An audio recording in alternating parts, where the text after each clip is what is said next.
On est avec M. Bruno Paradis de... La régie intermunicipale de l'aéroport régional de Montjoly. C'est extraordinaire. Il travaille pour moi maintenant. Félicitations pour votre beau prix.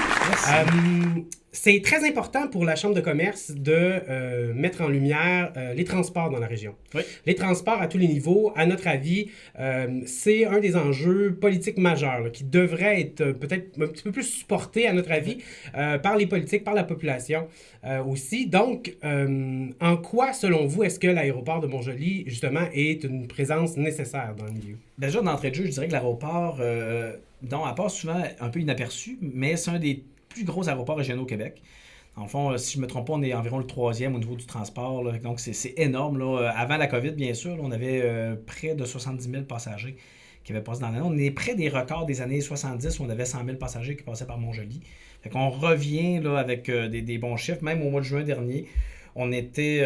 en fait, on parlait de nous même à Paul Arcand parce qu'on était la seule aéroport qui, contrairement aux autres, avec la COVID, avait fait des déficits. On était la seule aéroport qui s'en sortait très bien. On a même battu notre record de mouvement avec 1384 mouvements au mois de juin.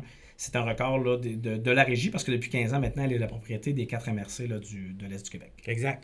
Il y a une belle synergie avec Rimouski aussi au niveau du transport aérien parce qu'il faut savoir, les gens ne savent peut-être pas, mais on ne se fait pas concurrence. Là. C'est deux offres de services qui sont plutôt différentes. Quelle est un peu votre spécialité? Ben, c'est vraiment le transport commercial, là, vraiment plus. Les vols nolisés, les vols commerciaux. Tandis qu'en fait, quand l'aéroport a été acquis par les 4 MRC, l'entente qu'il y avait avec à la fois Matane et Rimouski, c'est que nous, on allait se concentrer sur le commercial et tout ce qui est vol privé, vraiment, ou les petits avions, là, allaient s'en aller sur Rimouski ou sur Matane. Donc, depuis ce temps-là, ça a toujours été comme ça. Puis, ça reste qu'on a des installations quand même, je veux rien enlever à l'aéroport de Rimouski, mais qui n'ont pas de commune mesure. Là. On a une très longue piste, on a des installations qui sont isolées, on n'a pas de population qui est proche. Puis, vous mentionnez tantôt l'importance du transport aérien pour nous, dans la réalité d'aujourd'hui, puis post-COVID, ça va l'être encore plus. Dans un contexte où on veut attirer les gens en région, il faut être en mesure de leur faire des vols aller-retour dans les grands centres à peu de frais. Puis on croit à ce moment-là que des gens pourraient, par exemple, travailler sur Rimouski, dans la Métis, Matane, la Matapédia, et puis dire, regarde, quand j'ai allé une fois ou 2 semaines à Montréal, ben, j'y vais aller-retour tout simplement directement de l'aéroport à un prix qui est vraiment intéressant, mais je reste ici en région. Fait que c'est ce qu'on souhaite offrir à la population ici de l'Est du Québec. Bien, jusqu'à date, votre stratégie semble porter fruit. Vous avez eu des beaux investissements de la part du gouvernement. Quelle était la stratégie derrière tout ça? Comment s'est joué là, le jeu d'échecs là, vers la réussite? Ben, en fait, depuis plusieurs années, on le voit, les chiffres sont excellents. Par contre, on n'avait pas des installations, disons, qui allaient avec ce qu'on avait comme chiffre parce que c'était propre, là, c'était pas le problème, mais c'était quand même des installations qui dataient des années 70 et qui n'avaient pas eu, à part de la peinture, ils n'avaient pas été renouvelées. Donc, on était même qualifié, là, on savait qu'on respectait pas, en fait, on respectait les contraintes légales, là, mais je veux dire, on n'était pas au goût du jour. Donc, avec ces investissements-là, en fait, avec les chiffres qu'on leur a démontrés, je pense souvent, un peu comme ici en région, les gouverneurs n'étaient pas conscients de ce qu'on a comme transport. Parce que là, j'ai parlé des vols sur Québec-Montréal, mais principalement, c'est le Grand Nord. En fait, c'est les travailleurs ici de la région. Je pense que les mines du Grand Nord sont vraiment heureuses de pouvoir compter sur une population, des travailleurs qui sont qualifiés, qui sont veillants. On ne se le cachera pas ici dans l'Est du Québec. Donc, c'est toute la Gaspésie de Bas-Saint-Laurent là, qui transite par l'aéroport régional pour s'en aller sur le nord. Donc, principalement, c'est ça. C'est pour ça qu'on a continué à fonctionner, même après la COVID. Là, on s'est relancé assez rapidement. Fait à la vue de ces chiffres-là, je pense que le gouvernement, surtout fédéral pour l'instant, mais on a des bons échos là, du gouvernement du Québec, n'avait pas le choix d'investir parce qu'on parle d'11 millions financés à 100% pour la mise au niveau de notre piste, qui va être après ça bonne pour les 4 prochaines décennies. Et puis, par la suite, on va avoir le bâtiment.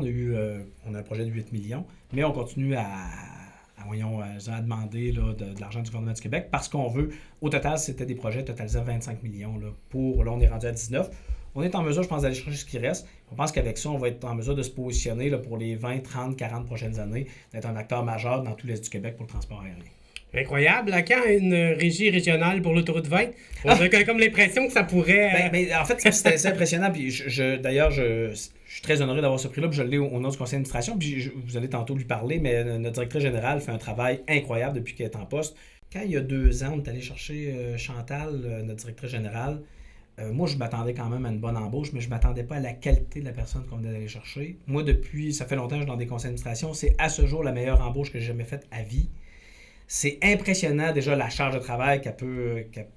tout ce qu'elle peut tenir puis réaliser déjà dans une semaine. Là, ça m'impressionne toujours. Puis c'est quelqu'un qui, à la fois, est capable de faire de la quantité, mais de la qualité. Elle a ce souci des détails qui est assez incroyable. Elle a le réseau contact qui vient avec. Puis on s'entend qu'un aéroport, puis je ne veux rien enlever à d'autres entreprises, mais on parle de législation assez précise là, sur la longueur des pistes, la lumière, la sécurité. On sait ce qui a pu se passer à travers les aéroports. Fait que tout ça, c'est extrêmement sérieux, je dirais même des fois inquiétant pour un néophyte. Mais Chantal, depuis le début, je pense que le conseil d'administration est extrêmement satisfait. C'est pour ça qu'on lui a fait une prolongation de contrat d'ailleurs. On ne veut pas la perdre. Mais c'est... En fait, si je pouvais la cloner, là, je la mettrais un peu partout dans les différents postes là, que j'occupe parce que je sais que c'est une personne que j'ai pas besoin de m'inquiéter. Tout va se faire en arrière. Je peux pleinement jouer mon rôle d'administrateur et non pas de gestionnaire, qui des fois n'est pas toujours le cas. Fait que c'est vraiment... Je lève mon chapeau parce que sans ça, je pense pas qu'on aurait réussi à aller chercher 19 millions. C'est assez incroyable quand on y pense.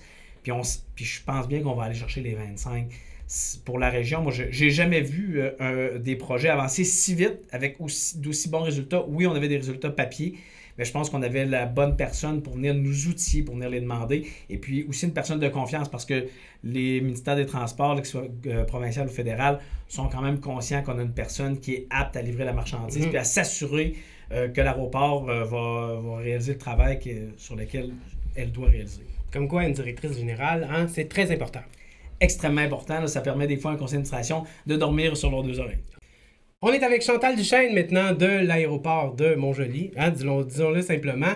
Investissement Québec nous permet de vous offrir 600 $ en formation continue pour vous ou pour des employés. Est-ce que vous savez déjà où est-ce que vous pourriez peut-être investir ce montant?